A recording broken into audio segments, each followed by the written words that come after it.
So we're doing a little recap of the first adventure. We basically got permission to go pick up a ship. It's sort of impounded, and it's going to be loaned to us to crew it. It's an Imperial scout ship. It's on the planet Walston. We took passage to planet Walston. We were left at the spaceport by the crew that gave us passage here. And we are carrying about 80 kilos worth of equipment to effect those repairs, right? It's electronic repairs and software repairs. This is a low gravity world with a tainted atmosphere, which necessitates respirator masks, of which I had one, and Dell's character Sam bought one at the spaceport. We did have to stow our weapons, so all that was allowed to go through customs was basically a short blade that I had and a knife.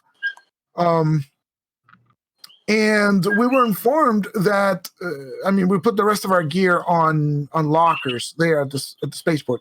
But we were informed that the ship is not here at the spaceport. It was at the southern end of the island. So after we did a little bit of running around the bureaucracy, we were told that the previous crew had agreed to perform some sort of planetary survey. And they had not completed the task. Apparently, the ship had suffered a malfunction. The ship was abandoned in the southern part of the island, and the crew had just taken off on a air raft that they had. So we agreed with the minister to complete the survey task. Ministry of Public Affairs, and so we agreed to complete the task, and were given directions to the ship. It's lying inside a volcano, in the crater of the volcano. It's an inactive volcano, which, it's never a good thing to have show up on an RPG. But the ship is inside the crater in the volcano. And so we, through some acquaintances that we made on the island, we managed to make a contact of a guy who's running like a hotel in the southern part of the island. And so we made arrangements to go there, stay overnight at his hotel, and we paid the guy to borrow his grav car. We took off the safety stops on the thing, right? So that we were able, instead of using it, a few inches above ground, we managed to get it to fly, basically, perform like an air raft. So with him on board, his name is Vladimir, we flew over the lip of the crater, and managed to locate the ship. It's on an island on a lake on the, the caldera of the volcano. Okay. And so the ship sort of looks intact from the outside. Made some piloting checks to make sure that I could fly the car, right? And that's about where we left it, right? We were descending on the little island with the scout ship. That's the last I remember. I don't know if there's anything after that. Just to point out, you could probably pull up the map and the messages. I don't know if you get it. Oh, that's right. Yeah, on the messages thing, we have a map of the southern portion of the island. Mount Salbari is the volcano, and that's where we are. Do we have a sense of how long it should take to repair the ship, based on what the briefing we got over at the Imperial Scout Service with the 80 kilos of gear? They don't know, so they gave us a bunch of gear. They don't know either. They did give you an automatic diagnostic unit, which they're hoping to get back from you, but it's a computer. I'd say there's probably a computer 2. Part of that 80 kilo crate is a computer 2 that has an agent and like 1 level of engineer or so. So I can, and if you plug it in, it'll be able to figure some things out. Excellent. Excellent. Okay, now just wondering. I mean, this guy runs the hotel, right? So we probably brought along some, at least lunch or something, because we're probably going to spend the day, right? We came over at morning, but I don't want to be like flying back and forth because the volcano is dangerous. So. Oh yeah, I wouldn't want to get back in the grab car right now. Yeah, because I was wondering, yeah, it was a bit scary. So I was wondering if we could have brought, I don't know, a day's supplies, I suppose. Oh yeah, I think we would have. Right, maybe at least for lunch or something, because we don't know how long this is going to be. Let's go ahead. I will investigate what. Suffice it to say, there is a lunch's worth of picnic, and I think it's a question of. Let's just call it that preparedness question of steward, and I'll give you a boon die because you have recruited the innkeeper effectively on your expedition. I have steward 0. Do you have steward skill, Del? No. Okay, no.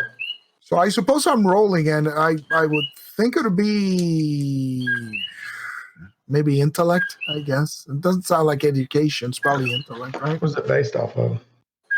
In this case, intellect, I think. Yes. Intellect, because the way I've seen it, education seems to be like, would they have taught you that at school? Mm-hmm. And intellect is more of, they didn't exactly cover this, but can you sort of figure it out by yourself? So it sounds like intellect to me. Okay, so with a boon die, and I have a 0 on my steward. Here we go. Oh, excellent. That is a 10 on the so I get an effective 2. Okay. Well, in that case, I mean, there is at the very least a portable heater, so you may be able to spend the night up here, packed in the back of the grab car. Excellent. Cool. All right. So you said that the ship looks intact from the outside, right? The hull seems in good shape. I'm unfortunately going to have to call attention to some sort of sonic situation that's going on in our call. Oh, Jose's cookies are really loud. I don't know if it's a bird or a frog. It is a frog. Yes. Okay. That is the national animal. Jose, can you mute the mic? Unusually melodic. Yeah. So I don't dislike it. I'm gonna get when it rains, they go like really loud, and it's the national animal, the tree frog, the coqui. And it got imported to Hawaii. I guess some enterprising Puerto Ricans thought to bring it to Hawaii, and it's driving the poor people of Hawaii insane. Because we were born to it, right? So we're used to it. But they had it'll be in a couple of generations, it'll be fine. But I've sort of gotten used to it myself from the other game. I mean, to be honest with you, this particular evening. I don't know if it's a situation with the compression or like you said with the rain. It's the rain, yeah. Okay, yeah. Out in force tonight. It's interesting. Yeah. Anyway, let's check back in. I don't want to cut anybody off. We'll check back in. Maybe they'll calm down. Okay, so you're examining the hull, and it does look like somebody got out something like a climbing axe or something and tried to start hacking at the jump grid or figuring out. But it looks like they didn't get too far before they gave up on that. Or maybe it's because they only had the air raft to carry away whatever they were gonna. The gangplank is unfolded. The ramp to and it's just dark in there. As you were pulling in, you could make out that there is a cockpit, and it's there wasn't any creatures in it. It was just some torn up upholstery in the cockpit. So we're inside the ship now. What you certainly, if you'd like to be, yes. Well, no, you said that they gutted it, correct? Well, and a lot of stuff was sitting on the outside. It seems like there's a lot of stuff that's been pulled out Mm. you know, on this island, it does seem like, at the very least, whatever they had in their cargo bay, they pulled out. They dumped out the trunk. Mm. And so there's a lot of empty shipping containers, and all their liquid bulk stuff is just kind of lying about. So, Okay. yeah. Yeah, well, these are the same people who trashed a hotel room, so I'm sure they just What time stripped. of day is this? How much lighting do we have? It's gotten to be about 10 a.m. now. Okay. So the sun is just starting to crest over the crater lip. And Mhm. so there's some reflected light from the crater walls coming down and hitting the lake. And so you actually have an unusual amount of, this light that's coming up under to show you the way into the ship. That will be fleeting. All right. So I do have some IR goggles, infrared goggles that I will be taking with me. And so I'll set the ship, close to the landing ramp so we don't have to walk that far. And so Sam, why don't you grab that equipment crate, and I'll go on ahead and see what the condition of the ship is in terms of power and stuff like that. So I'll as soon as I land the grav car, I'll open the hatch and bring my final question. You didn't give it any weapons. I would have asked Sam. Does Sam know how to handle a sword or a knife? I've got gun, but it's antique is what I picked because he loves machinery. But you have no melee skill? Well, no, I have no melee skill, but Okay. I just got got acrobatics. Oh, cool. Yeah, but no actual like fighting like with knives or stuff like that. Because I don't either. No.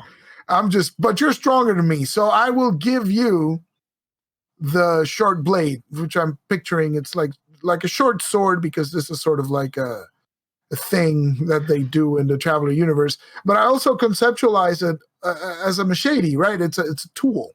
So I will hand you that, and I will keep just the regular survival knife that I have. Okay, well, you got jack of all trades too, so I'm gonna be at a -3. No, that's the other character. I don't have the. Oh, sorry. This one is even probably worse than you. So you could probably make better use of the short sword. So so yeah, I will. I would have taken care of that before we started. No, that's fine. That's fine. Yeah. Look what the bastard's done to her, and we're surveying the wreckage. Yeah, and you're also the strongest. This is why I want you to carry the 80-kilo thing. So I know. I will start climbing the ramp and get to the door and try to figure out the door is wide open. Is it closed? Does it open automatically when we go there? So the door is wide open. You go up the ramp and yes, I mean, it's just that you go through the airlock and both doors are open. Okay. Which says to you that the power plant was off. When somebody departed, because the computer would have. The door itself will just close itself if it's left open long enough.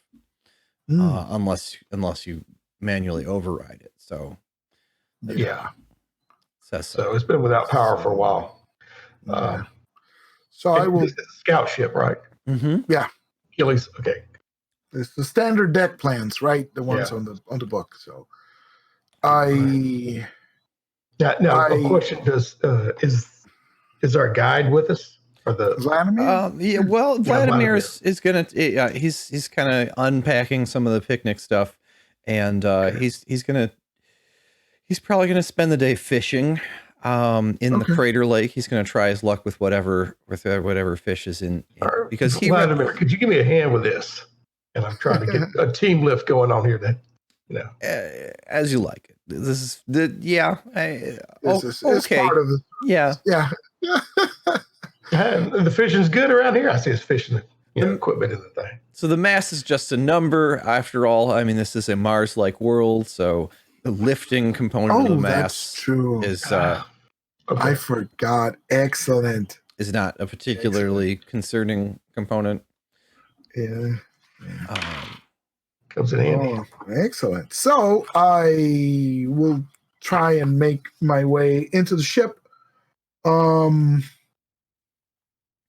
there's problems all over the place, and I mean, you get the feeling that that diagnostic computer, plugged into the cockpit as you realize that there doesn't seem to be anybody, in up here. You shine your light around. A few emergency lights come on, just from the motion of you moving around up in the ship. So there is some residual power. Excellent. Yeah. I mean, if you want to establish like a strong certainty that you're alone in the ship, that will take a recon roll and some time. It's probably worth it. So, as soon as Sam brings the crate up into the ship proper. Okay. I think we should, close the hatch. Okay, so y'all are standing together in the airlock then? Yeah. I'll go. Okay, yeah. I'm coming up the gangplank with the crate. Yeah. With the crate, and your name's Javier, right? Javier, yes. Okay.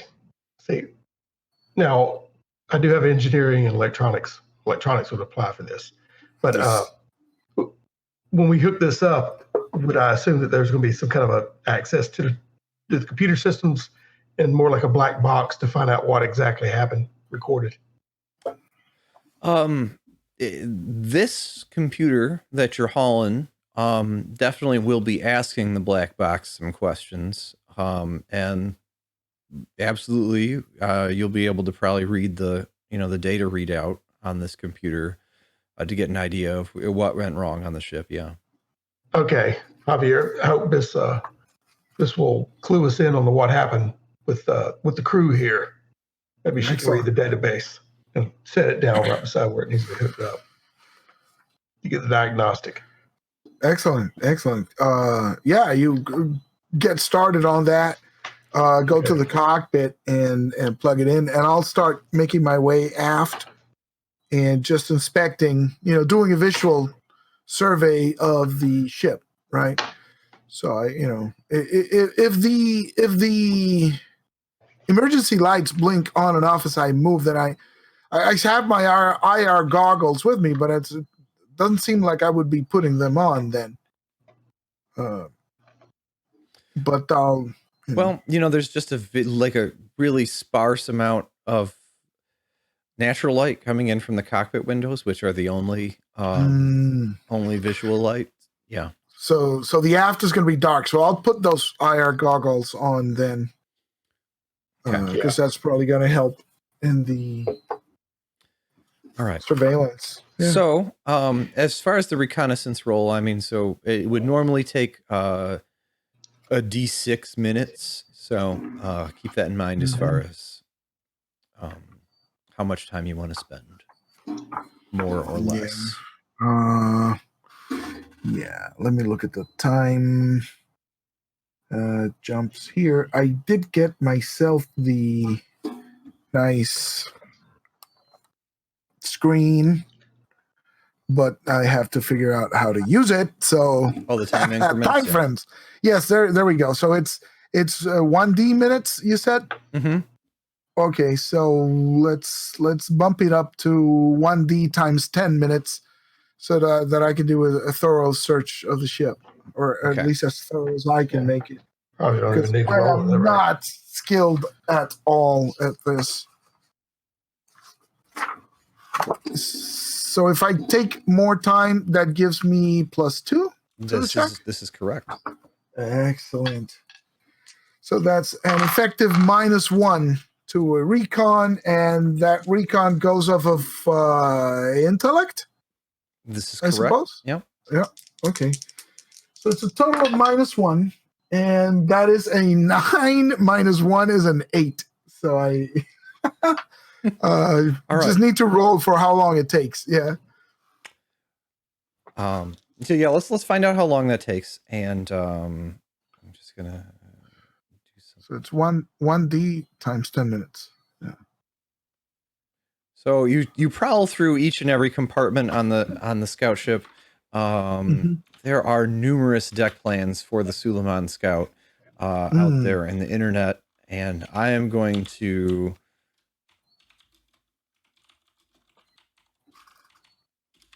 select one right now, more or less at completely at my caprice. That's the word I'm looking for. Okay. Which will become the deck plan for the ship. Sure. I like this one. We will use this one.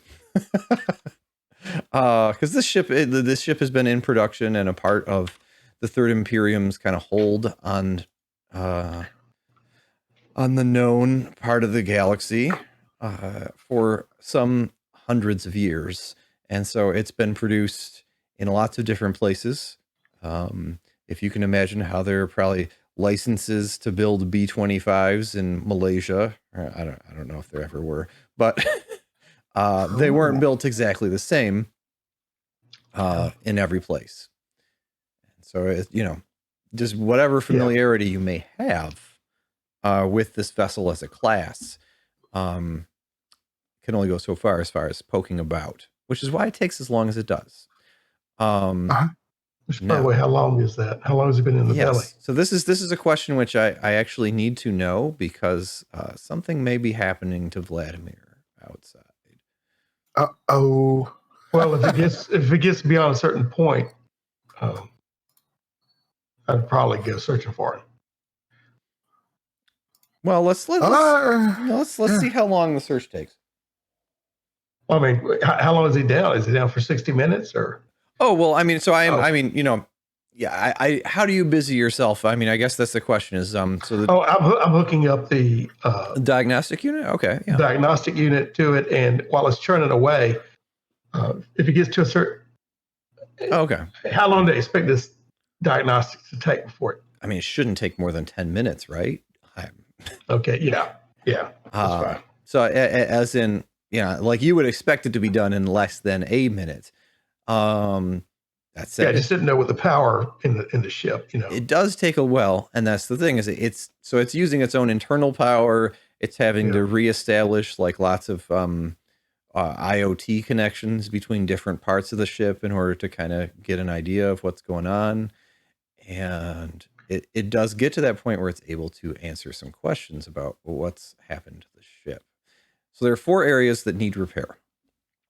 The flight control and navigational system, all of the licenses, all the software has gone into a voided mode on the bridge, probably because someone, it doesn't tell you, suffice it to say, but it needs a complete overhaul of all the firmware. The BIOS needs to be flashed for all those. The general shipboard electronics, the health of things like the automatic bulkheads and the life support air circulators and so on. Generally the ship intelligence for life support, all of that firmware needs to be flashed, because it seems like there's been just a lot of data corruption. Power system. So the fusion coil, it says that there's 2 snapped fusion coils that will need a new ribbon of superconductor in the fusion drive, and the main thrusters, the main thruster plates are they need to be looked at.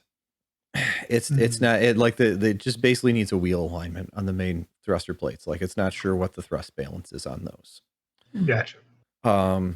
Everything else looks great. And which by that I mean things like the cold gas thrusters are fine. The ship's telescopes, there's lots of things that are just fine.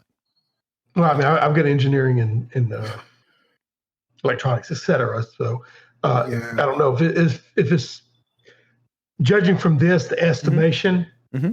How long do I estimate the repairs to take, ballpark wise?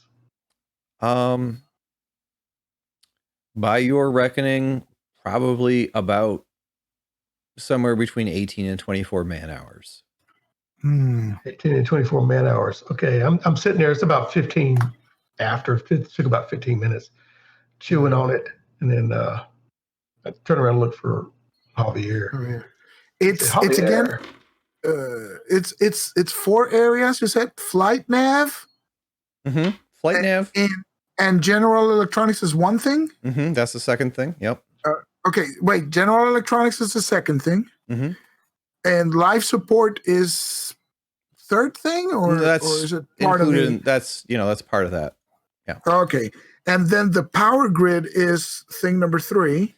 The reactor, right? The reactor, and the main thrusters are the last thing.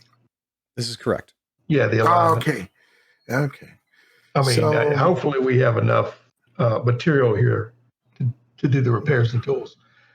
How am I doing on my inspection by 15 minutes in? Am I done? Halfway? What's the? Sorry, what's the length of the interval? Pardon me. Sorry, it's 1/6 times.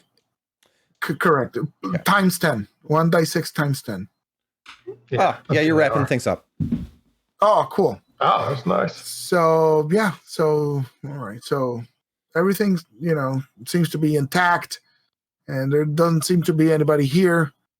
What did you get on that thing? So I just discuss. He discusses the results with me, and so this is good. I'm trained also in electronics and engineering, though my concentration is really on the jump drive itself.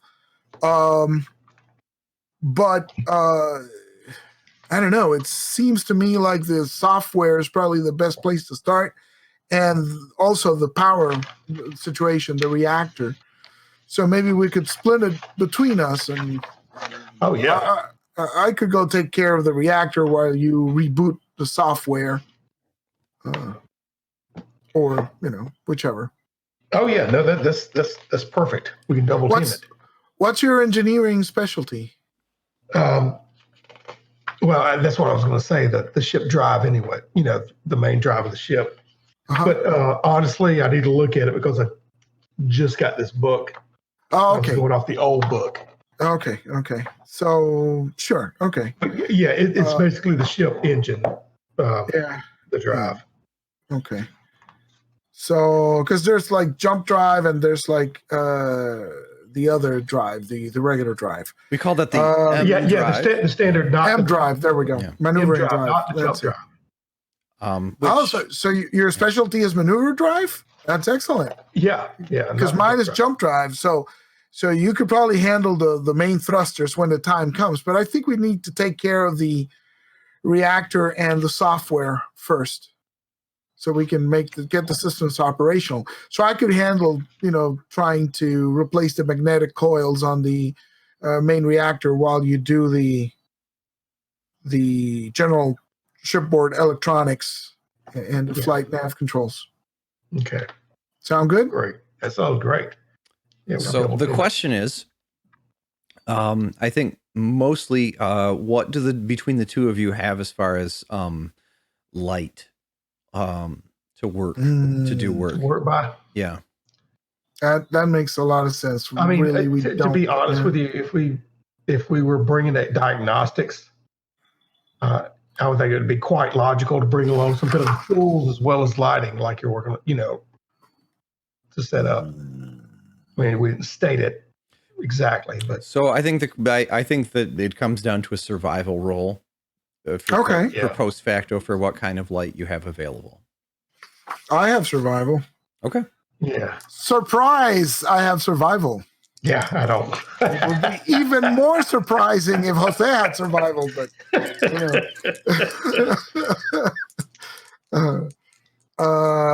and that would be, I guess, education survival. Oh, I've got Yes. mechanic. That too. they would have taught me right in school. So Okay, I do have mechanic by the by. okay, yeah, but mechanic is more for like the air car that we used. It's more for like the other vehicles. Yeah, that's what I I'm believe it. I reading believe now. shipboard systems is electronics and engineering. So the Engineering, first you're two right. task areas couldn't be handled by mechanics. Like so the overhaul, the firmware, and the and the general electronics. The other two are engineering specific tasks. Cool. Let me Yeah. see if I can. That is a 6. That is not good. Yeah. So I don't think we have enough light then to.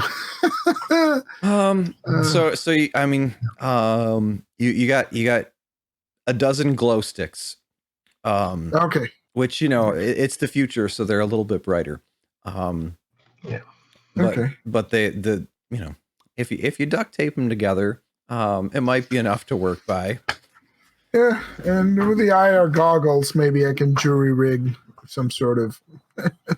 There are a number of parts. There are a number of places where there is a crank generator in the ship. Okay. Just because if the power goes out on the ship, how are you going to do anything, including turn the power back on? So like in main engineering, especially, there are a number of crank generators. Cool. Yeah, and if we can repair whatever we need to get the lighting back on, or the main thing first. Yeah, that's what I'm saying. The reactor is probably the first thing that needs to be worked on. So yeah, so specifically in the reactor pit, there is a crank for a light. Okay. So about every 5 minutes or so, one of you has to go over and charge the light. Yeah, yeah. So sure. So I forgot how working together works. Like helping is how those rules work. Is it a matter of boon? It would be a matter of a boon die, and in this case, given the situation with the working condition, I'm gonna call it a wash. Like boon and the bane cancel. Yeah, so that means then that given the light situation, I think we both should work on the reactor first. Once we get power to the ship lights, then it's going to be exactly. Yeah. So it's both of us working together, and we said that this is an engineering matter. So my specialty is jump drive, not power plant. So I'm thinking power plant is just a regular 0. But with my education, I get a +1 on the check. What do you get, Del? Well, that's again with the engineering. That was the M drive. You said you can get it to M drive, to power plant, which is specifically what we're working on, or to the J drive, which is the specialty that I took. Drive. Yeah. And there's one more. Yeah. Yeah, and to be honest, life support is the other one. Yeah, I want it to be the power core, which is not the maneuver drive. So I'm not messing with that. So that would be appropriate to me. So if you take the power plant, then as the power systems as your main specialty. So I guess you would be leading on this task, and I would be assisting. But again, a wash, right? Yeah, it's a wash. However, I'm given to think that, in the absence of strong rules about assisting beyond that, you can probably take the better of each person's skill and stat. That sounds cool. Yeah, I think a mix and match probably works well. My education gives me a +1. What's your education bonus? You got more than that. I got a 6. Okay, so take my education bonus, add it to your skill, which is what, a 2? No, well, just 1. Okay, but it's better than mine because mine would be a 0. So my +1 and your +1 is +2, and that's about it. Yeah. All right. Hey, a 10. Plus yes. +2 is 12. So there's a number of signs of all the capacitors coming together on the ship, and like electronics everywhere, kind of whining into function. And so there's that sound of fluids kind of burping and coming back to life from previous death in a number of places. I have a water cooler on my computer. And as y'all know, my upstairs is a bit cold. It has made some sounds. So there's a number of there's a long moment, and then you both realize that you're quite hungry because it's probably past noon, because you've been working on this for that long. But yeah, I'm like, yeah, baby, that's a girl talking to the ship. All right, Excellent. you hungry? Yeah, let's go grab something Let's to eat go and meet up with flip the Vladimir. Is his name? Vladimir. Yeah, We'll meet up with Vladimir. Maybe he's called some. We flip up the power to the lights, so at least we can. Yeah, we get happy all of a sudden. Yeah. So yeah, at least move about. And that's one thing, is that as you're starting to exit the ship, you notice that all of that is not responsive the way that you would be used to. Is because the electronics overhaul is not happening. I mean, you're having to reach for the light switch. It's still maybe flickering, but at least it's better than before. Alexa is still dead. Is kind of what I mean. Yeah, we got base power at least. Yeah, but something to work by. It's a start. How long did that take? So that's hours, right? I rolled 1d6 plus 2 hours, and it took 8 man hours. So, oh geez, yeah, we did a whole day.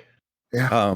Well, I mean, between the two of you, so it's it's early afternoon. About 6 at night. Yeah. Well, early afternoon. I mean, the man hours still count together for the two of you. Oh, and so so it's 4 hours. Then it's half because we're both working together. Gotcha. Yeah. Okay. But still, it's like 10 o'clock, so it's like 2 or maybe 3. So you come, right? Yep. Yeah. So you're able to lunch. Open the so the airlock door opens onto its own. Come down the ramp, and Vladimir is not where you left him. How is he? He must be fishing. Yeah. Vladimir?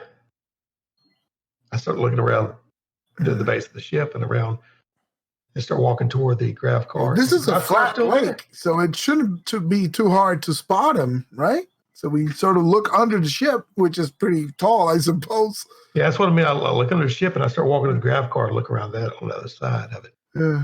If he's not there on the ship. So he's not on the bank that you left him on. And you're calling out, and you don't find him for a while. Like, he doesn't, so you don't hear him after a minute. You're looking around and you haven't seen him. But the grav car is here. Car's there. His fishing pole is lying where he was. His tackle box is sitting open. Oh no. Okay, I'll walk over there to survey, look for tracks. I mean, there's some blood. Oh no. There's some blood. There's a lot of blood. There's piranha on this lake. Yeah. Immediately go quiet and look into the water to see how the depth is, or if there's any trace of him in the water. And I'm quiet too, and I'm listening around. Roll recon. All right. I start moving toward the grav car while he's doing this. Yeah. Recon is based off of intelligence. So that's a 9. It's still 0, right? I think 10 is plus 1. All right, I rolled an 8. 9, I think, is good for plus 1s. Okay, well, that's 9. Yeah. Well, I can tell you very quickly. You look around and you notice that in the foliage, kind of along the bank of the lake, there's a kind of a low-lying pine shrubbery that just manages to get enough oxygen at this altitude, and kind of burrowed up in the roots of it is a wolf-like creature who's got what's left of Vladimir Oh my god. and is feasting. And it looks Okay. yeah. Automatically freeze. You see it at about 10 meters away. Yeah. Does he notice me? I'm just frozen still. Is it on the island with us, or is it across the? It is on the island with you. Yeah, it's 10 meters away from me in the brush. Oh, that's not good. Yeah. That's what I'm saying. I freeze and I raise my hand like that toward you. Okay. You know, and I make gestures toward that. And I turn around and do that gesture. Oh my god. Is that wolf-like creature? I mean, he's obviously gorging himself right now, but yeah. Does he see me? I mean, he's still eating. He hasn't stopped. Right? Oh well, no. I mean, I don't think that it's made any note of you. I mean, but in the exchange with Javier, it becomes aware of that it you know it's not alone. Yeah. I draw my knife and I start backing away slowly toward the ship. But I'm backing away toward the grav car, really, is what I'm doing. Not toward the ship, toward the grav car.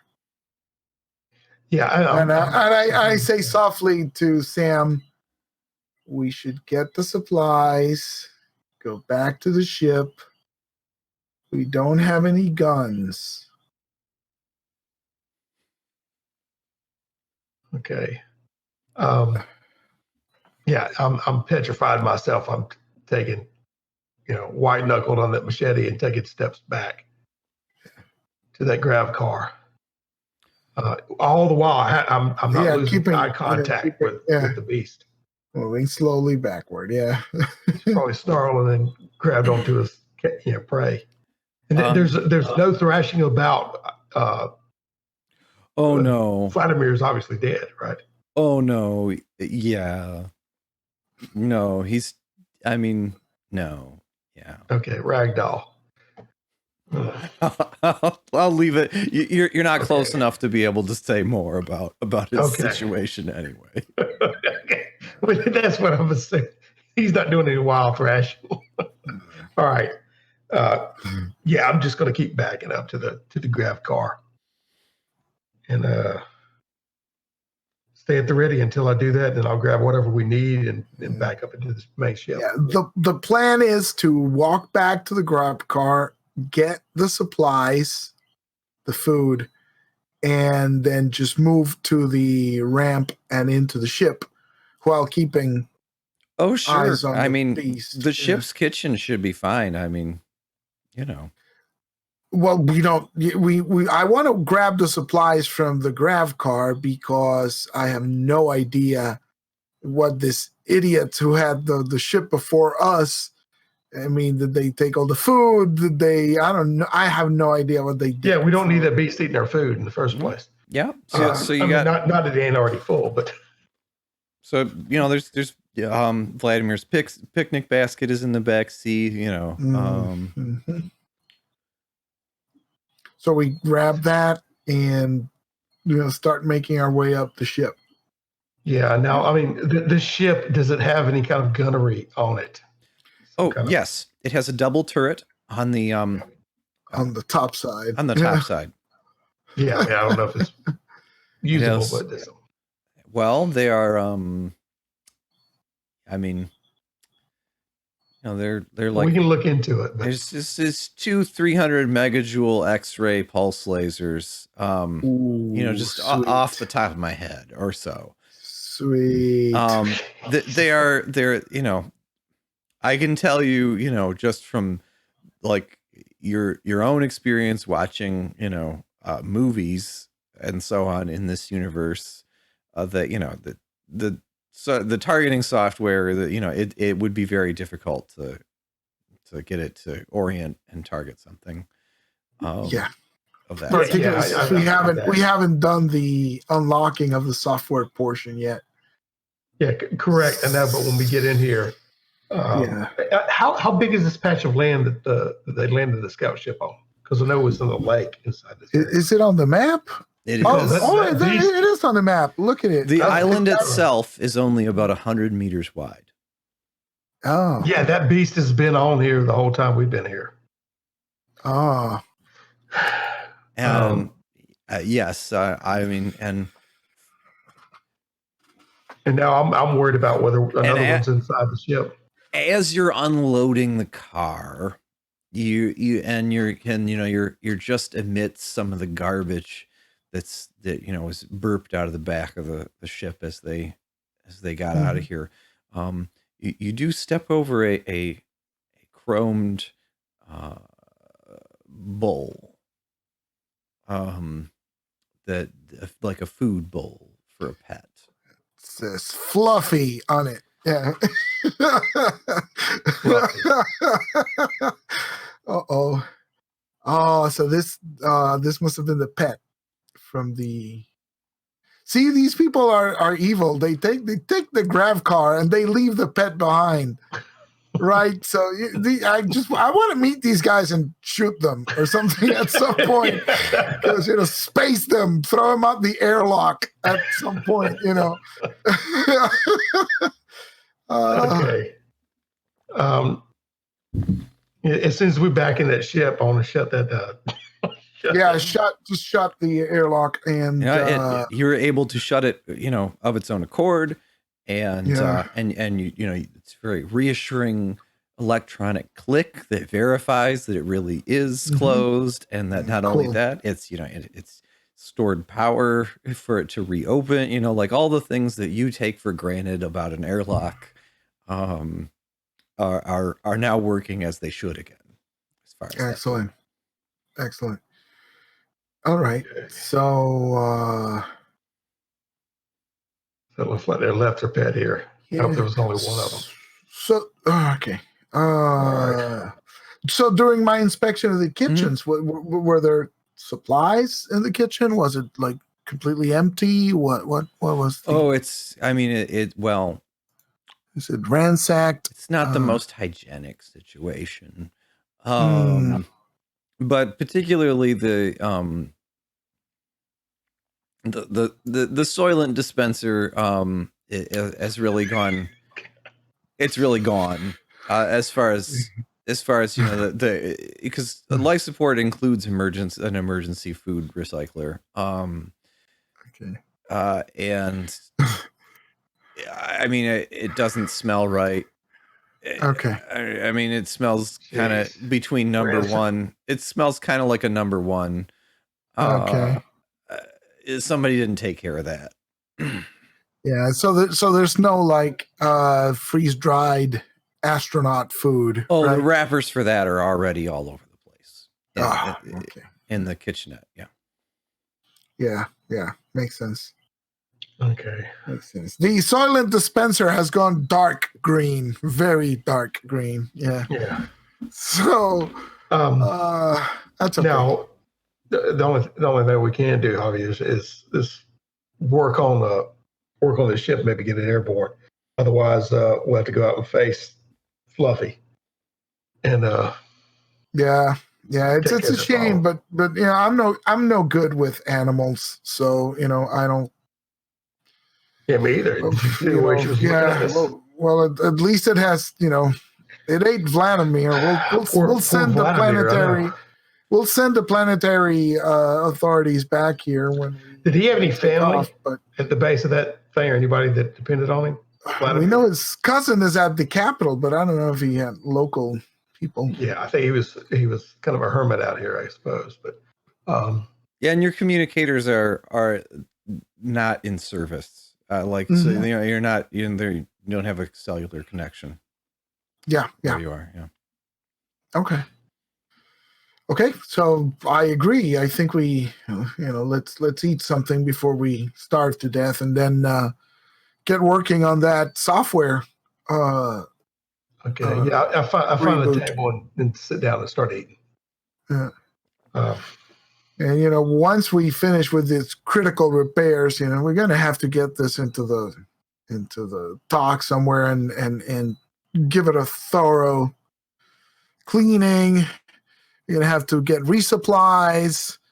You're gonna have to restock this ship, So maybe we can hire, people at the spaceport, right? Maybe a cleaning crew and somebody to help us, restore this. But first we got to take care of the vital components.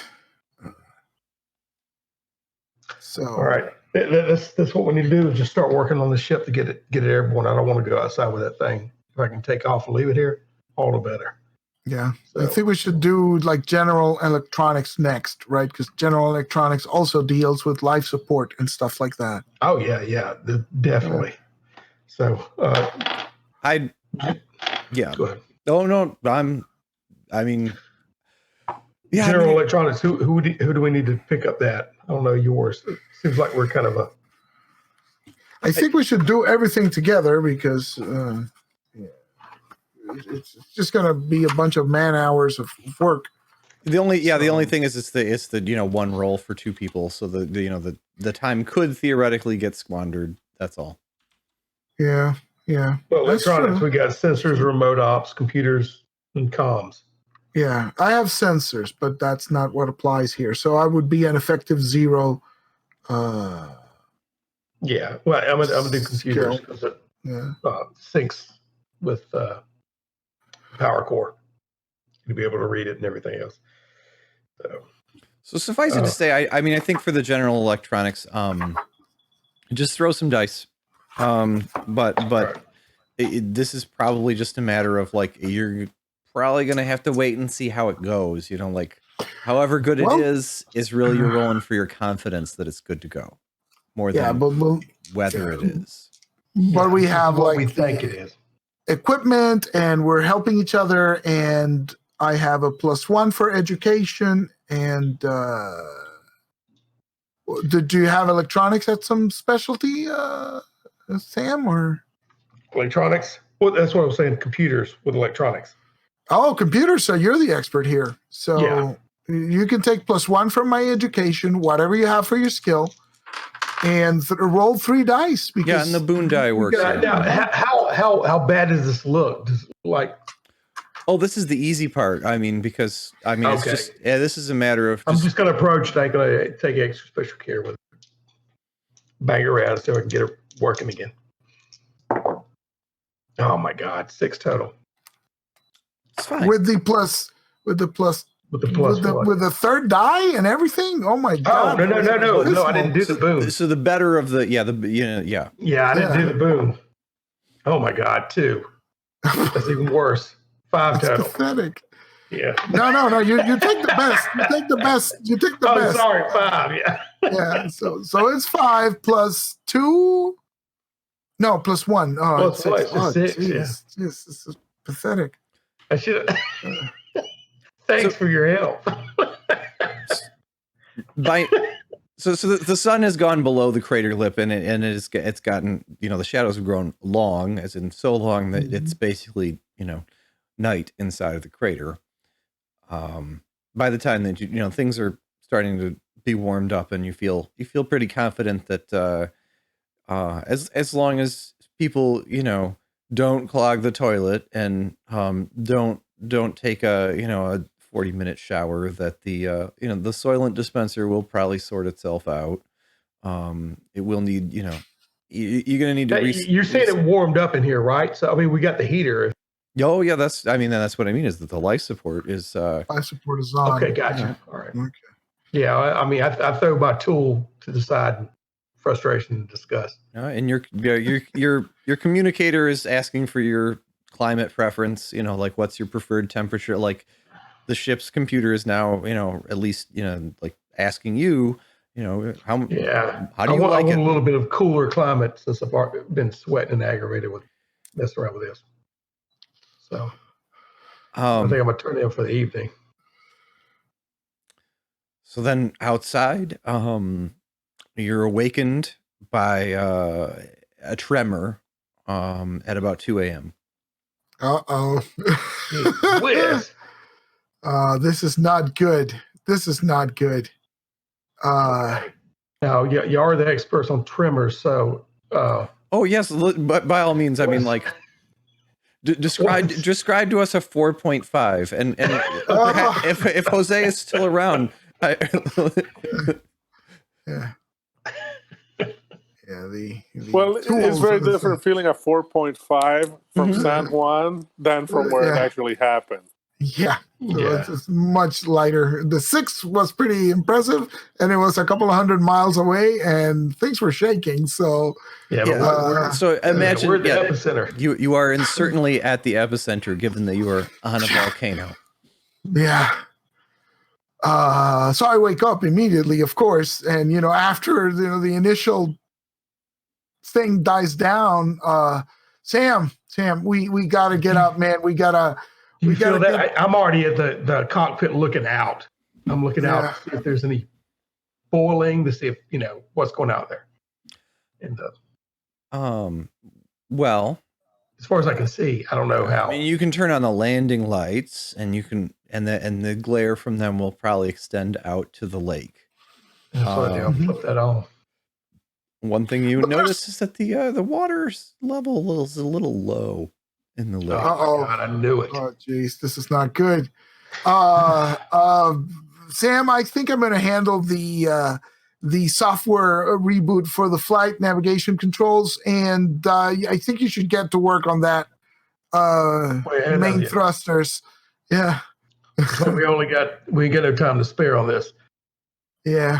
So I wipe the sleep out of my eyes and get down there and start working on those thrusters. Yeah. Okay, so you guys are gonna split the difference. Yeah. Okay. I think. Yeah. I think the sleep situation is such that it's probably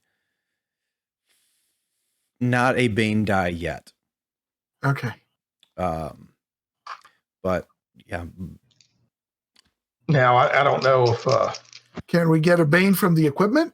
I mean, a boon from the equipment, or for the electronics repair? Yes, absolutely. Okay, for the electronics for the ship, for the firmware and upgrade and so on. Yes. Yeah. Okay. So that's Javier, I say this in passing going down there. Uh-huh. You have any notion of how long we got before this thing blows a stop? Do you have any academics training or? I have some science, but I don't know if I can predict. Well, this ship's sensor. I mean, if you recall what the Minister of Fisheries, Off-World Affairs, and was originally performed like a survey, right? Yeah. So I'll set the software to rebooting, and I'll as soon as I get some access to the computers, I'll try to see the logs, see if the previous crew managed to get some data that we can. Do you have sensors? I do have sensors. Yes. No, it's so you start working through the firmware upgrade and everything, and kind of turning over all the licenses on all the different pieces of software. It's all full of ransomware. You can't even get past like a login screen because it's just like So you need to wire 15,000 credits to this account, or your data will be reformatted. So they didn't even give us anything to reboot the computers in there. That's the I mean, you are good to go as far as like the new BIOS, and there's even new BIOS chips. Like if you can't flash it, like you can if it comes down to it, you can actually pull it off the board and solder a new one back on. Like they gave you all that to get it going again. Yeah. So we just have to complete the procedure before we have access to the. Okay. Gotcha. Yeah, but the computer is going to be a blank slate, is what I mean, without kind of forensic. Okay. Yeah, we got to pay the. Okay. No. We're not paying anybody anything. Yeah. So as long as we get the normal, reset to factory settings, we're good. So you should go out there and fill the ground. Anyway, I'm down there working on thrusters. So is that mechanic? Can I work on that with my mechanics? Yes. Repair? I mean, for this particular kind of task, yes. I mean, it's a wheel alignment. There's two main thruster plates. You know, the power flow from the drive needs to be balanced. Blah blah blah. Yeah, I ain't got no education for that, but I do have intelligence if I can use that one. So. Well, you're gonna need some intelligence because normally you would go outside to kind of verify the alignment, because there's normally you put a magnet on one side and you put a magnet on the other side, and there's the compasses, the little needles line up between the two magnets, and you nudge the plate and so on with but you don't have the diagnostic magnet on the outside right now. Javier, I'm gonna have to go outside. Yeah, this is the only way we're going to be able to get this ship off if we plan to get it off. Or you by all means you can accept a Bane die and stay inside. Oh, well. Yeah, I'd do that. I mean, hopefully that beast has gorged himself, but it might be in the dark like this. I don't want to do it because that's at the rear of the ship, right? Maybe. Mm-hmm. Yeah. I mean, so there's you can just, I mean, like probably just there's actually like a ladder on the back hull of the ship that you climb up. It goes right to where you need to be. We just need to get off this island. So, I mean, I'll go ahead and take the Bane die and work from inside, if possible. I guess we can always, get it out of the crater and then find a nice. Here we go. I can safer landing spot and then just. We ain't gonna image of what that normally looks like there. Hang on. Oh, nice. Yeah. No, I have to do it with the Bane die, and I got +2 on it, so we'll see what happens. Hopefully, I won't roll snake eyes or anything.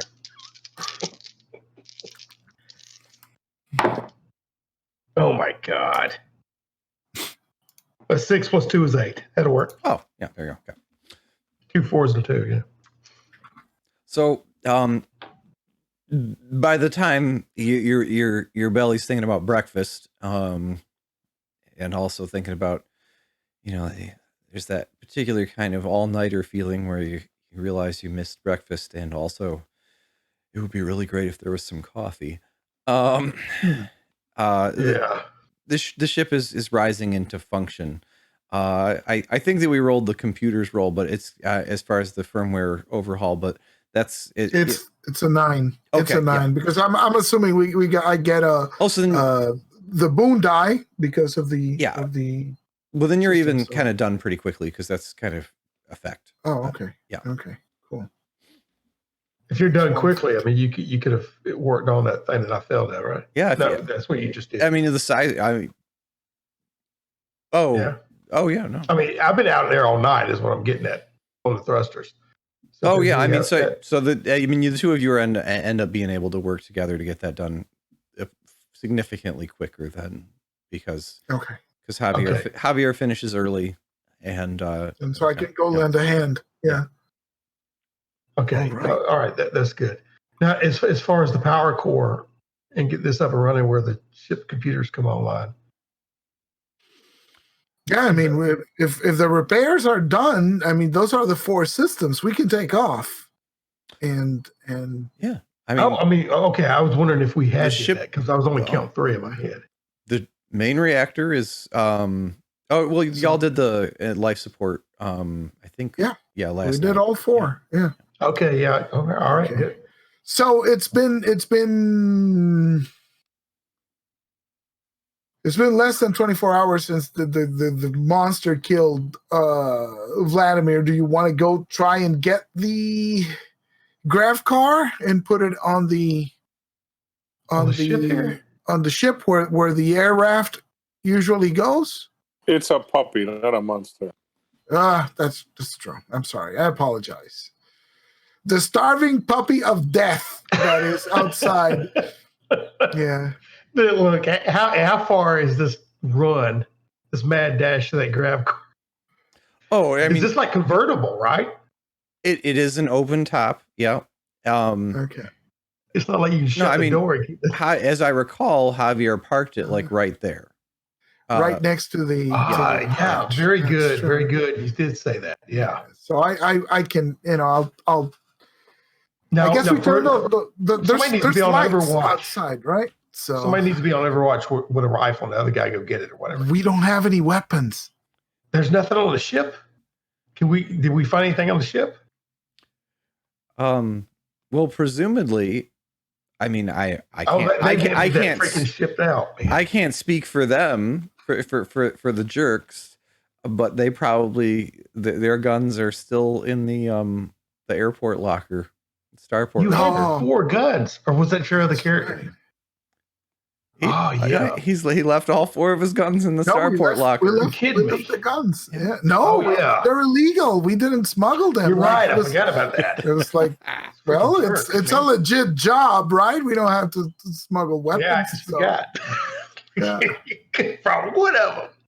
Yeah, but we need to go back to the Space Force because we're picking our stuff up before we leave. So, yeah. So, do you want to try to get it? You're going for it? Yeah, I'm going. Okay. Yeah, I do have my armor on, so hopefully I don't die. Okay. But you got battle armor? No, I got cloth armor. But hey, armor is armor. Yeah. So the airlock snaps open. Yeah. You run hurriedly to the grav car. You turn Vladimir's keys, which have a little charm attached to them. It's a little one of those legged fish, in a kind of a cartoonish configuration. That's his keychain, and you turn over the grav car power cell, and it comes to life. And meanwhile, Samuel is punched open the bay door for the air raft, and there you go. Oh, nice. I was wondering why we didn't drive the thing over there in the first place. Double working ourselves. I mean, you bump the wall a little bit because the grav car is not doesn't have any intelligence for redocking. Normally that's the sort of thing that the electronics would pair and it would take care of itself going. This is it's like parking in a 1-car garage, but even smaller. Yeah. Okay. While he's driving it up there, I'm scanning to make sure that wolf, lichen beast or whatever they call them. So that's the funny thing is, yes, I mean the ship's sensors are alive now. Oh, okay. Yes. Okay. And that includes kind of a rudimentary like life forms, local awareness. Well, I mean it's able to show you like motion. It's able to show you a temperature map. And so, and put it all together. Would that? Okay, we would have did that to let you go and grab it while he was further away or whatever, as long as it was safe. But I mean that would come down to a skill roll. But I mean, it's done. It's done. Okay, that's fine. So as I'm parking the car, I'll tell. Okay, Sam, it seems to be clear. I'll close up here. Go get the pre-flight check started. And all right. Yeah, so I close the hatch, make sure the grav car is secure. There's got to be some sort of clamps or something to keep it in place for takeoff. And as soon as the car is secure, I'll go down to the cockpit as well to start working the sensors. And so that takes some time, simply because it's a grav car. It's not the air raft that it's built for. Yeah. So you have to do it all by hand. But it's done. And by this time, the avionics are up to speed. I mean, you're looking at a paper flight checklist, Samuel. That's good. As he comes in, and so I mean it'll be ready. You'll be confident to try and fly the thing in however long you want to be. I mean, it's basically. Yeah, I've just got spacecraft as far as pilot at 1. So that sounds good. So you got a 1 there. Is the Scout a small craft? It is not. No. It's not. Okay. So I'm in an appropriate area. All right. So I get a +1, and that's based off of what's that, education? Dexterity or in this case, for being familiar with a brand new, I mean, the whole reason that this is even merits a die roll to take off is down to familiarity, and so I think education is appropriate. This is like if you imagine like the pilot is going through flaps, yeah, fuel pump. Okay, I got a 6. Is it a -1? Pardon? Oh, no, 6 is not. No, 6 through 8 is 0. No, 6 through 8 is fine. Yeah. Okay, that's fine. All right. Yeah.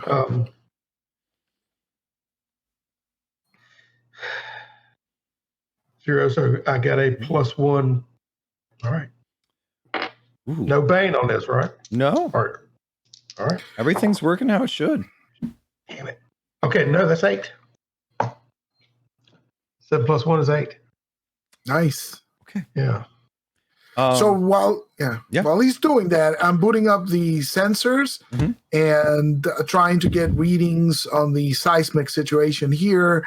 And is this thing going to blow up or what's going on? So the probe launcher has the seismic probes that the minister told you would be available, necessary. Yeah. And it would seem that it's just a matter of making it go and launching those in there. Okay, so I guess we can do it from the air. So that's the expectation, as a matter of fact, because the software is has selected some sites that you need to launch these probes to, and then they'll detonate and so on. Okay, if I can get us high enough, and then we can work together, and you can launch those probes out there. We can get some reading. Yeah. So I start prepping those and familiarizing myself with those as. Yeah, we need to find out how far-reaching this eruption. There's a specific strap into the altitude that it's expecting, which is to say, it like it says, but you need to maintain a precise altitude of between 100 and 200 meters above the site. Because it's going to use the ships. And the computer's back online. I can interface with lasers, to do a seismic, the laser microphone, like it's going to launch these, they're going to blow up, and then it's going to sense the vibrations from the wavelength variance. Okay. And so are you ready to fire the probes? Thrust. Oh yeah. Did we take off? Yeah, no, you've taken off, cool. And Samuel is able to let the autopilot take over and maintain a steady altitude. Excellent. So he looks only kind of sure as he presses the button to. Yeah, I was kind of shaking, taking off, but when I got to a certain height, then he's trained. He's trained. So if it's a routine thing, he can do it. I mean, I'm just afraid of it erupting. So the problem is toward you when he needs to do,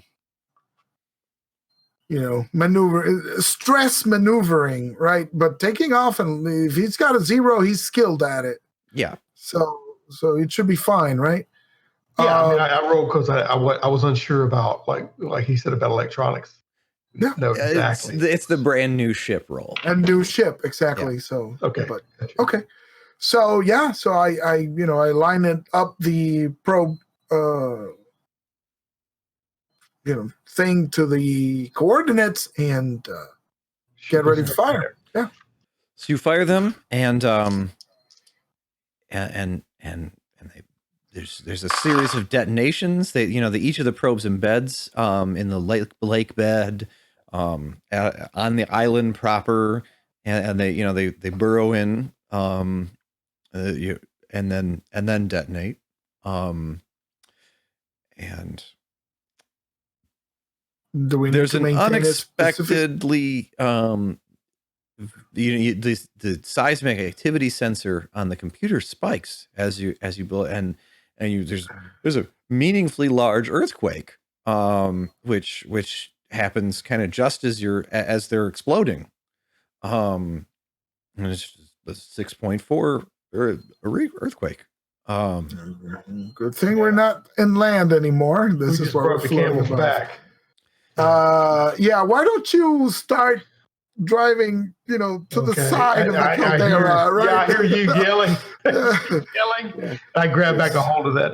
Because I'm pretty sure there's supposed to be a surprise explosion at any moment right now. It's going to erupt. So the computer release autopilot. So you release the autopilot, and Javier is like watching the computer work through its analysis, and it says it looks like there's a very beautifully computerly generated anticipation of an eruption, and it says estimated time to eruption 6 minutes.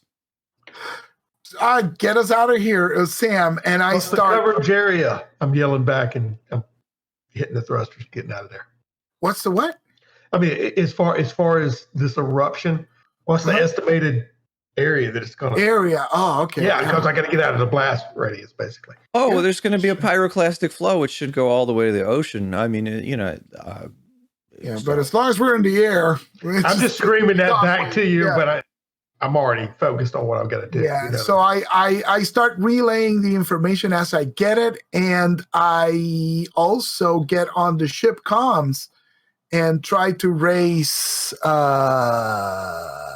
what is it? Barvin is the town, right? Next to Mount Salisbury. So you're able to raise like an automated air traffic controller, that would be there for domestic flights. You're it's like, do you want to contact a human aviation official? Like, yes or no? There will be a 20 credit fine for frivolous calls. Yeah, it's the equivalent of it's Space 911, right? So it's going to be like a Mayday channel. So I'll hit whatever it takes to prioritize this call. Okay. Yeah. Well, I mean, so like there's this menu of like, do you want to land? Do you want to file a flight plan? And it's like, no, I want to talk to a representative. Yeah, there's got to be like a Mayday button, right? Like emergency contact. All right. So, Samuel, where are you flying? That's what I was just considering. Sideways. Don't go up, just sideways. Oh yeah, I wasn't going to go up. I was going to get out from the blast radius coming up. But as far as the direction that I was going up, to tell you the truth, I wouldn't be mindful of where I need to be going, other than the fact that I need to be over land. Head toward Barvin, right? We're not going to land, but we'll fly over Barvin. I think is probably a good idea. Yeah, just somewhere to get out of that radius. That's where I was initially thinking. So that's fine. That's fine. That would have been the town closest to it. We could hail them to land there.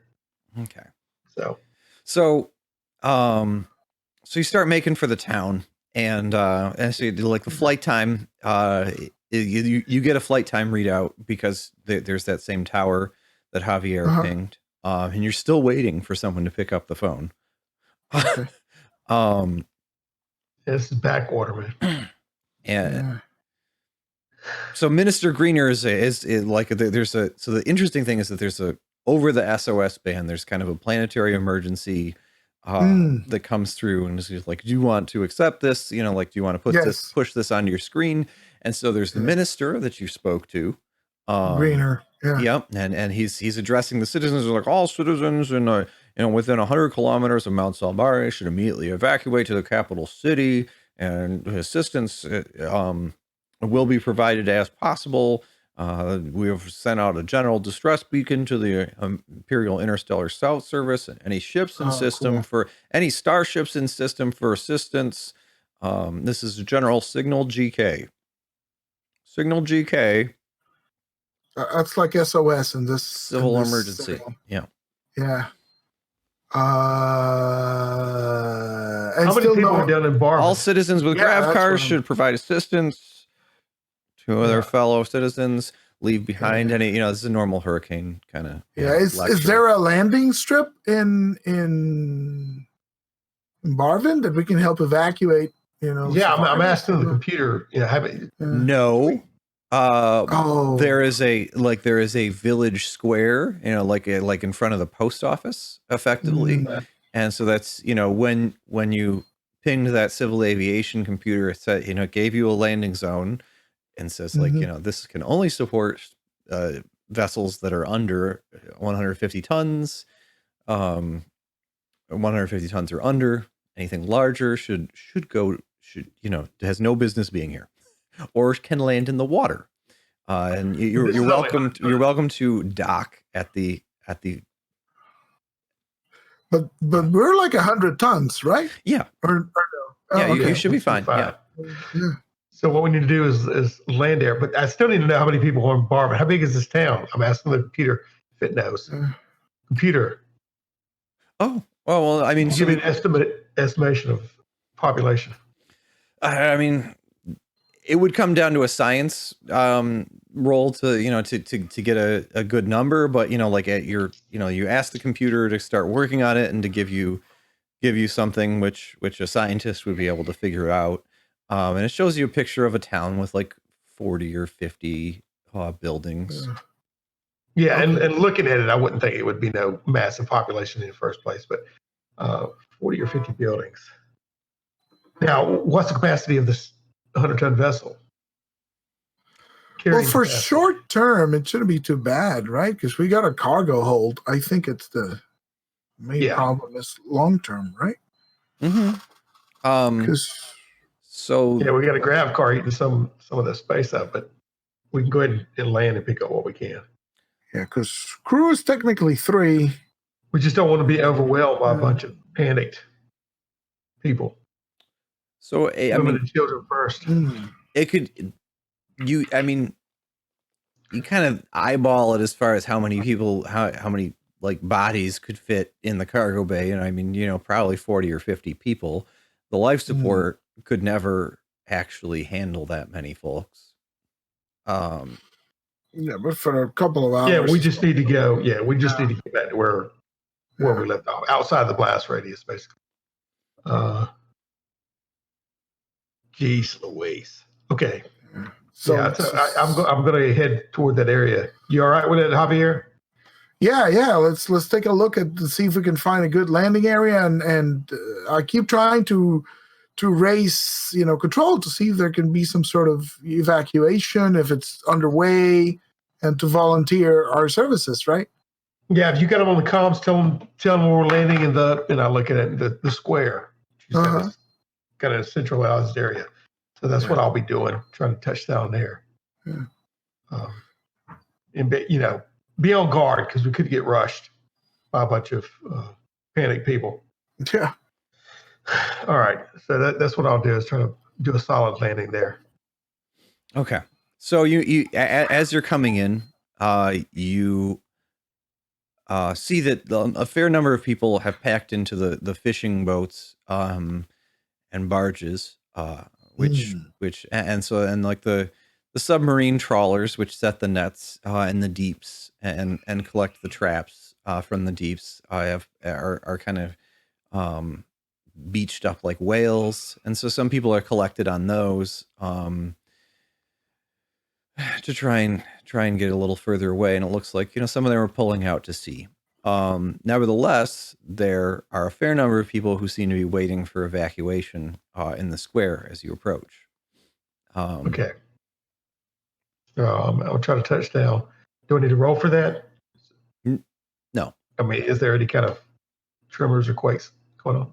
All right. Well, it does seem like there's earthquakes going on, but it's not anything that would stop you from landing. Yeah. Okay. So the mountain is smoking above. It's just kind of puffing its way.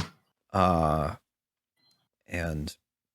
you settle. I hit that thing to lower the gangplank. Mm-hmm. All right. Okay. Yeah, I guess Javier goes back, right? Because Sam needs to stay at the cockpit. So Javier goes back to the cargo hatch, and with the ship intercom, staying in touch with Sam, waiting for the clear, we're landed, right, to open the hatch. Okay. So there's so the hatch kind of finds its way down, and and there's a finely clothed fellow who's probably the manager of the Brubeck's Burgers fish harbor. No, the Brubeck's Burger, like the manager of the fish harvesting plant and the cannery. And his family is in the back seat of his grav car. So it's a luxury, it's a nice luxury grav car. And there's maybe 4 or 5 people in it, and he's standing outside of his car, and he's like, "Okay, honey, it looks like they have room for it right here." And immediately, like, and the lights turn on it, and the woman is like already driving her car into the cargo bay. Okay. Are there more people? Sure. Yeah. No, it's. So I start making signs. No cars, just the people. Come on. You hear me over the comm go, and let the Vargar in. I don't care what, Yeah. What is the main race here? It's the human. It's human, right?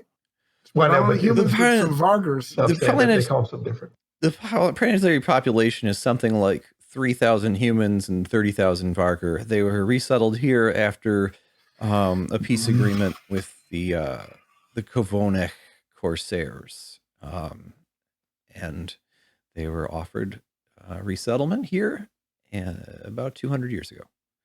But we've seen some prejudice happen. That's all I'm saying over the comm. I don't care what they say. Let the Vargar on too, and tell me when it's clear and I can lift off. Yeah, so I try to get the lady to, not the car, just the people. Come on, as many as we can pack in. So just the car has already kind of bulldozed aside. She is literally. She's going to run you down to park her car in the cargo bay. Okay. So and there's some crumpling of the plastic. Some 55-gallon drums that were left over in the cargo bay. You cut out there some 55-gallon drum of what? Well, there's just whatever garbage plastic was left in the. Oh, okay, okay, yeah. It just buffeted or stopped, Oh, okay. And the grav car's legs deploy, and she kind of nervously looks around as there's maybe 20 Vargar or so. There's some people with their children in prams that are pulling in and around her, and she just kind of rolls up the windows. I say, get out of the car, lady. You need to get out. Come on, right now. Move it. All right. It will take a persuade roll to get this woman out of the car. Because she's. And you said her husband was on the ground, right? Well, yeah. He's standing next to you as if you were his bodyguard, Javier. No, I say you get the girl out of the car. You need to get the car out of here. Listen here. I assume that the government sent you because I am a very important person, and this rabble can take the boats. Yes, the government sent me. I don't care what you think. This is our ship. You get that thing out of here, or we're stranding you and your wife here. Move it. I don't care. I don't live on this planet. I don't really care. So this will happen, and I think it comes down to a matter of the amount of time it takes. That's the reason that we're rolling the dice, is to see how long it takes. Okay. So is that persuade? Yes. All right. So Here we go. It's do I have persuade? I do have persuade, but it's with social, right?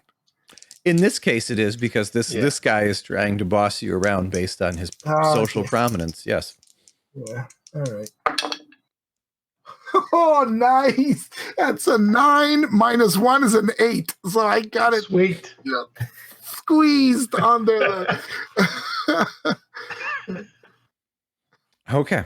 So, in the ensuing situation, the man and his family find their way into the passenger dorm of the ship. Okay.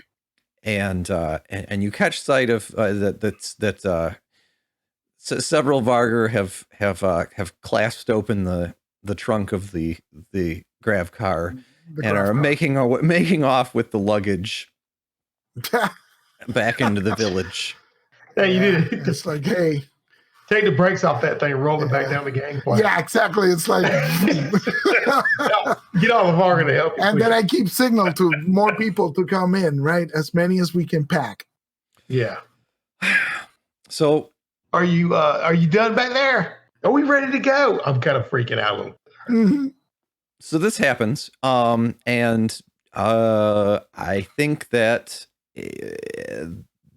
the pilot role, you have plenty of time and preparation to orient the ship into the pyroclastic flow.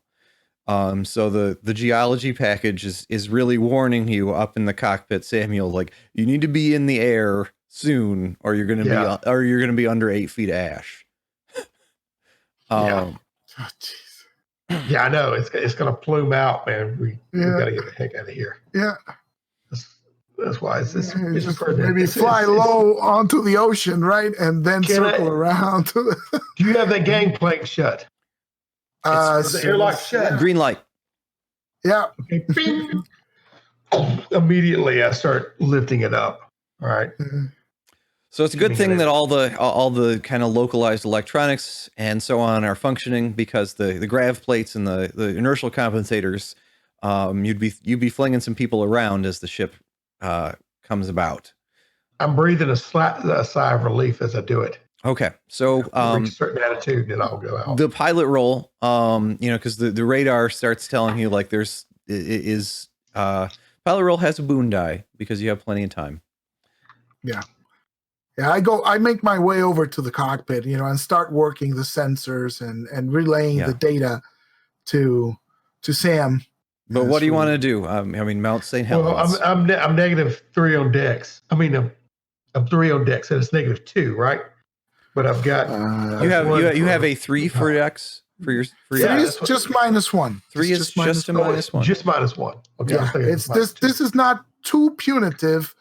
Unless you get the extremes. If you get a 2, which is the least you can roll on 2d6, that's -2. Or if you get a 12, which is the most you can roll on 2d6, you get a +2. Yeah. Anything else is either +1, -1, or 0. So it's not as severe as one. The number still matters. The number still matters just as hit points. Yes. Yeah. For the fact. All right. And you said it was a bang die, right? There's a boon die. Boon die. So it's good. Jeez. Yeah. So you keep the highest. A boon die, and I had a +1 negated with the -1. So just roll straight. Just a boon die. Yeah. Oh my God. Oh no. The 7. So it's a marginal success. It's only a -1. It's a marginal failure is the name of when you fail it by 1. Yeah. So the referee has to do a little bit of. It's not a clear marginal success. The pyroclastic flow catches the ship. You're not quite dead on to it, and so the aerodynamic stress forces it, into a roll, and so the cargo bay ends up rolling, and so the people in it might get hurt. It's a good thing the car was strapped down. Yeah. Well, the air raft is secure. Yeah. It's a good thing that the car wasn't back there, because that wouldn't have been pretty. But yeah, no, you do a flip. You end up having to do a flip. All right. I'm sure everybody's going to get buffeted around on the inside of that, because a lot of people ain't strapped down. There's no room for everybody to be strapped down. But there's gravity, artificial gravity and stuff, so there might be some mitigation of it. Yeah, but artificial gravity, is that even in play? I don't know. The inertial compensators are yeah. I mean, yes. It's like the ones in Star Trek. I guess you do still get banged around, so but it's not like the ship. So to explain a little bit, I mean, it can compensate up to 6 Gs of up to 6. So if it's anything more than 6 Gs, it can't. And if it's unexpected, like it has to like be intelligent to be able to, like Alexa anticipated a bit. Yeah. Yes, Alexa has to be able to anticipate it. Compensate for it. Yeah. Okay. So, all right. Well, that kind of sucks. Hey. So coming over the intercom, from the cargo bay. There's a light. There's a light to open the intercom from the cargo bay. Yeah. Okay, from the cargo bay. So I hit the. We need to get to the main hospital. There are a lot of people hurt down here. Yes, okay, I probably heard the screams and everything. I winced at that. All right, and kind of cursed myself. And all right, we'll do. And I hit it off, and I head toward the main city.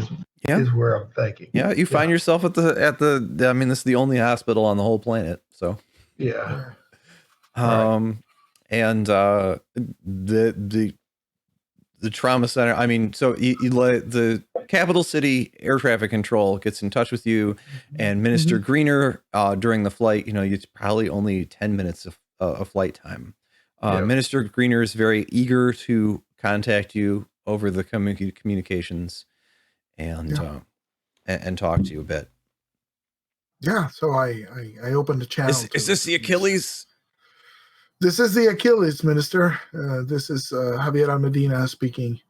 How did your survey proceed? We got the data, but by the time we transmit, please. Transmitting. So I'll hit the survey. Prematurely set off that volcano.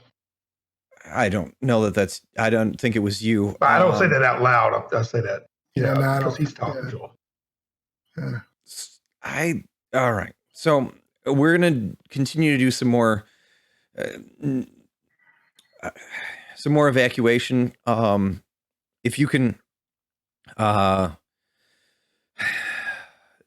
debark whoever you evacuated from Selbari, or from the village, Barvin. Yeah, Barvin. And if you can return to Selbari town, there's going to be another evacuation, and we're going to try and move whatever casualties from there. Can you bring search and rescue vehicles, a search and rescue team down to Barvin first, after, and we'll have them waiting for you at the hospital. So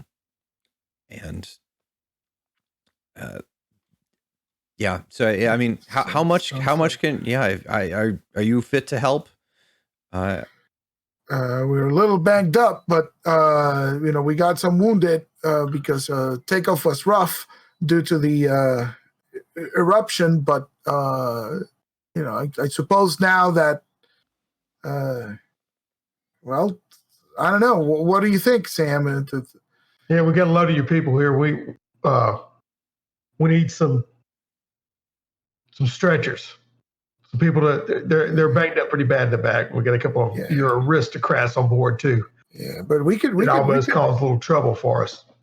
Yeah, we could swing around and maybe try and get more survivors. Yeah. And if it's a team of rescuers, I guess we could. All right, so take them. Just get them out here quick. Colonel Masterson, the chief of the planetary security forces. It ends up sitting in the third seat of your bridge within the hour. Minister Greener makes some introductions, and he's got basically the entire planet's military, if you'll have them, which is to say 10 guys kitted out and looking for a ride to the disaster area. It's a pleasure, Colonel Masterson. Gentlemen, your ship is opportunely here. We were decided based on the data you transmitted to revise our plans. We need to confront the lava flow, which your data is anticipating is going to begin within the hour down the mountain. It's going to threaten most of our food areas, our agricultural areas, and a vast majority. Confront it? You mean alter the flow of it? This is our plan at the moment. Is to mobilize most of the agricultural sector, civilian vehicles, and so we're going to get on the ground and try and direct that. Unfortunately, I suggest you buckle in. We're going to call. We decided to call Barvin a loss for the time being. Yeah. All these things are too big to handle. So we just positioned you where? So he points to a spot not far away from Vladimir's little resort, and he says, "I believe we're going to use that structure to set up our command post." And you recognize from the satellite photo, in fact, Vladimir's little hotel and the veranda where you had your dinner with Vladimir. Yeah. Okay. Yeah, we know that place. All right, buckle up. So I'm going to start doing the liftoff procedure. You find yourself back there, and by now you are starting to feel some kind of sense of fatigue. Yeah. By the time it's wearing on me, and I turn around and ask one of them, y'all didn't bring any food? Yeah, any kind of rations, K rations. So one of the soldiers pulls out a protein bar. Yeah, I kind of gruffly take it and say thanks. Chew it up and start chewing it while I'm working the console. So the scout ship touches down. It's probably about 1 PM at Vladimir's resort. You end up settling down kind of in the shallows of the lake that his resort backs up onto. It's kind of the firmest ground that the LiDAR can pick out to shut the ship down on. And the soldiers run out and they make a perimeter and so on. How do you guys? I mean, what are you thinking of doing? The colonel is kind of last out, and he. What do you need us to do, Colonel? I haven't had sleep in. What was it? 24 hours. If you fellows are up to it, we could use a LiDAR survey of the terrain here so we can map the lava flow. And I think your ship's computer is probably more powerful than anything else to predict where it'll go. We would appreciate that at the very least. The plan is that we want to obstruct the flow so that the railway can stay open, and we're going to try and keep the evacuations going. Okay, we'll stay there and relay the information, the data back to you. Yeah, that sounds good. And then we'll head back to the capital and refuel and get some food and rest. Sounds good. Yeah, nice meeting you, Colonel. Let's do that survey. All right. As soon as they debark, I'm going to take it to the sky again. So this comes down to sensor roll. It is, this is a task chain, which begins with electronic sensors Okay, I can do that. into science planetology. Okay, I can do both, actually. There you have it. So this goes off of education, I suppose, because you know how to do this, right? Or Yeah, for both, yes. yeah, okay. So let's start with electronic sensors, for which I have a 1 on my skill and a +1 for education is a +2. And so that is a 5 + 2 is a 7. So I'm guessing, I'm not getting the data readings are not that good because of all the ash and the interference. So the way this works is that now this margin of failure counts to my next roll, correct? Correct. Yeah. Okay, so now that's a -1 to the roll. But I have a +1 education, so that goes to 0. And my science score is actually 0. So it's an unmodified roll. So let's see if I can make heads or tails. For the ash. That is an 8 on the dot. So I do manage to get some reliable readings of that. So yeah, there's a lot of static coming in, and in fact, all the ash in the air is the reason that the there's on the lenses of the lasers that are doing the scanning and so on, ash coming down. You have to turn on the windshield wiper, Samuel, as you're flying around. Yeah, to wipe away, the ash. It's coming down. It's thick out there. Well, it's as thick as it can be. I mean, the planet's atmosphere is kind of somewhat thin. Yeah. No, I know it's falling on those troopers down there. It is, and they are in gear.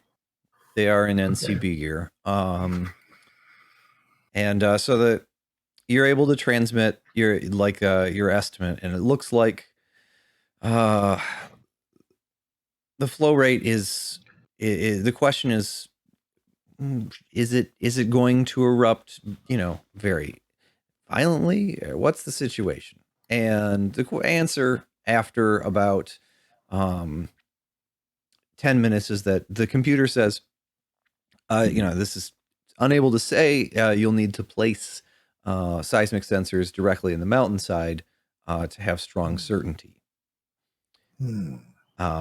But the lava flow rate is estimated at this volume, but the computer cannot say where the mountain will open up. Like, it doesn't know where the lava tubes are. Now, can we use these sensors at it? Yeah. To open it up in a certain way where we redirect the lava? I'm asking Javier this. I'm overhearing what you're saying. So with a detailed, projection of what the inside of the mountain looks like a, an X-ray of the mountain, that might be possible. That would be difficult to the point of target number 10, whatever they call that. For the science roll to really affect that. Well, we'd have to relay the information. In the meantime, that's probably the software is telling you I can't make an X-ray of the mountain because I don't have long-term data. It would need to have the sensors to kind of pull the sensors over time in order to complete the map. Yeah, so it's probably not enough time to do that. I mean, is it? Yeah, I'm just. Can we just fire some probes at it and relay the information to the capital? So it does turn out that there are 6 probe drones, which are still in the probe launchers magazine for the ship. And yes, if you use 5 of them, the ship. My God! Now, normally you could just shove a microphone 6 inches into the dirt if you landed. Makes sense. If you physically did it and you spread them out over a few kilometers, you could do that. But we're not landing on an. Not from our vantage point, though. Yeah. If you want to expend the drones, you can. Sure, man. Let's help. I think we should do it. I mean, I know it's a lot of money that's going down the drain, but there's lives in danger, and Scout Service is giving us this ship anyway. So Well, I mean, as far as completing our thing, this is part of it, right? To get $3,000. No, I think we paid our dues already. This is above and beyond. But okay. Oh yeah, no, the minister has already wired you your $3,000. Yeah. Okay, that's what I wanted to know. Basic human decency. Basic human decency dictates that we fire the things. I'm not human. I'm something. No, I get you. Let's do it. Yeah. It's your call, Javier. Yeah, I'll fire the probes. I feel a little bit better after you gave me that power bar. So the lava flow rate is going to increase throughout the afternoon. It's going to basically come up to the edge of Vladimir's Lake, at which point it will probably arrest. Starport personnel, as the computer comes back with this information, the Starport guys are looking at this, and you guys are touching down at the pad where the Autumn Gold had landed. I think 2 days ago. Now. Yeah. So it looks like the deck crew is kind of working your ship over gratis, as well as they can, and it's good because there's a red light on the jump drive. The capacitance coil, magnetic capacitance coil that fires, discharges throughout the lanthanum grid to pierce the jump membrane. Looks like it cannot reach the required charge level to actually discharge right now. So it needs remagnetization, and it needs a turnover of I don't know how capacitors work. I'm sorry, guys. I'm not. That's cool. Okay. That's fine. As long as I asked them about time for repairs, and when they're doing that, I want to go to possibly the hotel, crash, as well as grab something to eat at the restaurant on the way. All right. Yeah. So you find out that you find out over the night that they are able to redirect the flow of the lava. Like basically every single bulldozer on the planet is requisitioned to kind of push the lava flow into the lake. And so Selbari Town will survive. But you hear that there will be that the lava flow decreased overnight and pressure has increased inside of the mountain over that same period of time. There's a buildup. Yeah, it's going to explode. Like overnight. So that's the word I get when I wake up. Jeez. Okay. I'm sitting there at breakfast with you. You think we ought to get off this rock?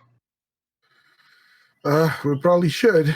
But I don't know. I don't know. We've been helping here. Maybe they'll pitch in for fuel and supplies. I mean, I know the ISS. Yeah, I know. They're treating us good. They're I don't want to shoot yourself.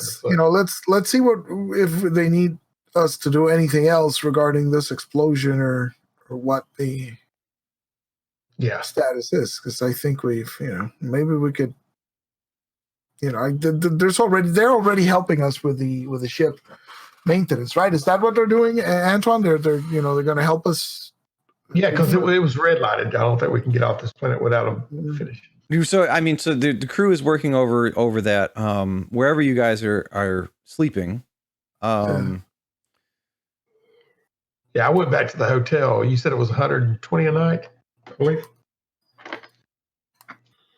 Oh yeah, I mean, it's as much as they're going to try and charge you money. Yes. Yeah. I mean, you don't really know because payments are down. Like the planetary, like the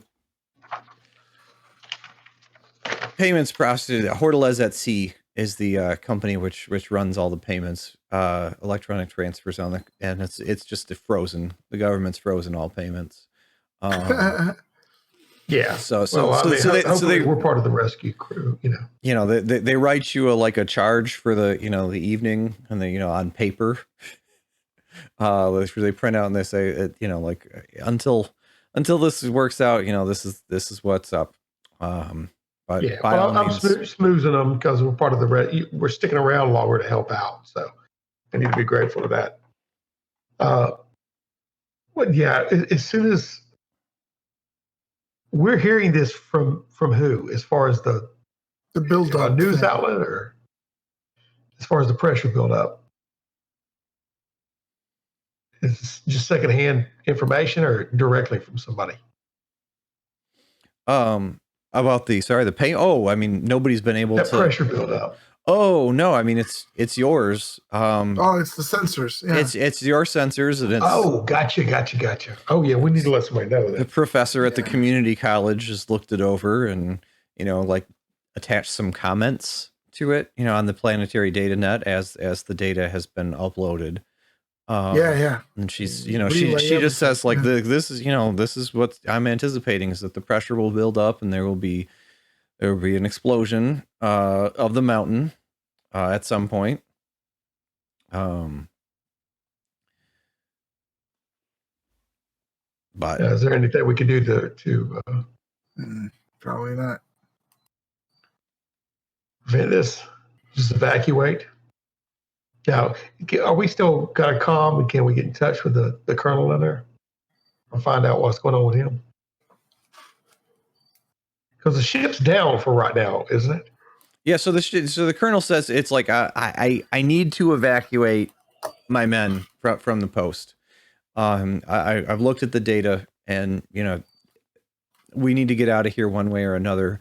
I would appreciate if you could pick us up again. I understand you may not be able to. Okay. Well, I head back there and asked, about the update on the ship. The crew, yeah. The repair crew. Yeah. Okay. So suffice it to say, you pick them up, and sorry, I'm shaking my head at this module. Well, we should be wrapping up because it's past midnight. So you're back at Vladimir's resort, and you're walking through there, kind of getting the command post picked up, and carrying the electronics and so on that the soldiers had hauled in, and loading it up. It looks like the farmers and everyone who was working the bulldozers through the night, and there's this massive earth wall that has turned into a dike that the lava flowed past into the lake. And so I mean you kind of see that Vladimir's little hotel is turned into a barracks for these people for the evening as you fly out. Okay, is your job done here, Colonel? Well, it is as well as it can be. All right, well, let's load up and get you out of here. I bet this ash is I do not know how long it's going to be. There's not going to be much of a lake or a command post left soon when that mountain blows up. So we should just leave. Yeah, get on board and shower yourself off.